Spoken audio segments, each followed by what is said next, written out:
نننۍ مظاهره دا احتجاج دا چې مونږ راجوړ کړی دی نن تاسو ته به پته ټولې دنیا ته به پته چې په بنو کې پښتانه راوتي سپین بیرغونه ځان سره راغستي د دې غوښتنې سره راغلي چې مونږ له امن نه کوي هلته کې په هغې باندې سیکورټي فورسز نیغ په نیغه ګولۍ ورولې دي مونږ دغه مطالبه کوو مونږ دا تپوس کوو بلکې چې په دنیا په کم یو قانون کې په کم یو چارټر کې د ظالم ترین ریاست په قانون کې تاسو مونږ ته دا وښایئ چې د یو ځای خلک په راپاسي هغوی به وایي چې مونږ شپه ورځ مړه کېږو مونږ له امن راکړئ مونږ له تحفظ راکړئ او د هغوی په دې خبره باندې ته هغوی باندې ګولۍ وری مونږ په دغه نه پوهېږو چې د پښتنو ګناه څه ده نو د دغې په باره کې مونږ راوتي وو دغه په تاریخ کې خپله حاضري لګوو او دغه یو ورکوټه غونته احتجاج مونږ ریکارډ کړو ځکه چې یو ځای کې زما خپل رور راپاسي ماله په سرګزار راکوي وژني مې بل خوا راته طالب ولاړ دی بل خوا راته ریاست ولاړ دی بل خوا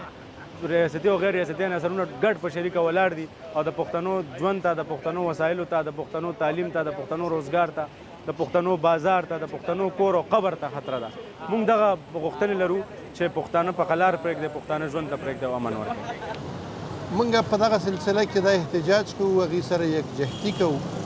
او دنیا ته ښیو چې د پاکستان اسټبلیشمنټ او آرمي دلته د حالات کم طرف ته بوځي نو حالات دي دلته خانه جنګي جوړول غواړي سیول وار جوړول غواړي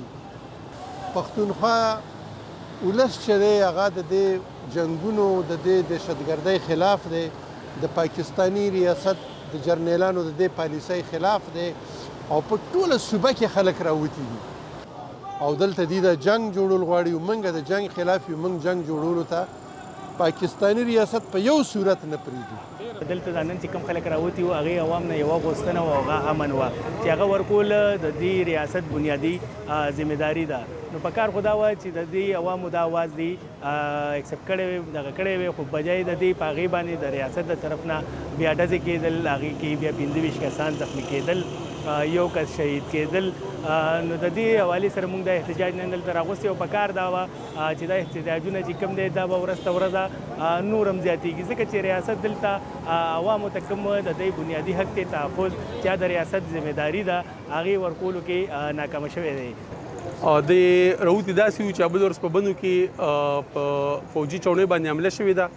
د هغې په ډېر اوږد جنګ شوی و هغې کې لاروي خلک وجلې شوي دي د فوج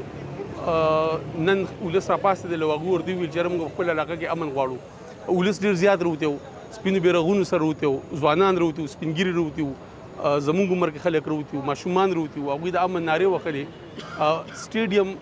دوی ورته ویل چې تاسو سټیډیم ته لاړ شئ هلته کې خپل لاروي وکړئ خو چې کوم د رکشې ډریور دی کوم مزدور دی کوم دکاندار دی کوم روزګار دی کوم لاروی دی چې هغوی ته کوم نقصان ورسېده د هغې بھرپایي به څوک کوي د هغوی تاوان به څوک ورکوي